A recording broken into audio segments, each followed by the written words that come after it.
Астанадағы ұлттық музейде нағыз сенсация болды.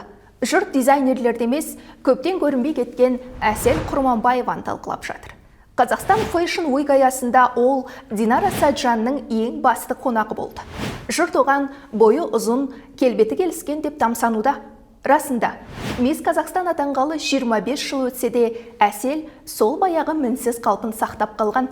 Назарбаев оны мемуарында жалғыздықтан құтқарған жан деп атаған еді. Ол соңғы бір айда қоғамдық өмірге белсене араласа бастады.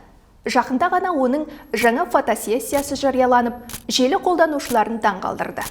Мемуарда ол Тауман мен Байкеннің анасы деп ресми мойындалғаны есіңізде болар. Бүгінде ұлдары ер жетіп, Әсел үлкен әулеттің сенімді мүшесі ретінде ел алдына шығып жүр. Сіздің ойыңызша, Әсел Құрманбаеваның ел алдына қайта шығуы жай сәнге деген қызығушылық па, әлде жаңа бетбұрыс па? Пікірге жаза кетіңіз.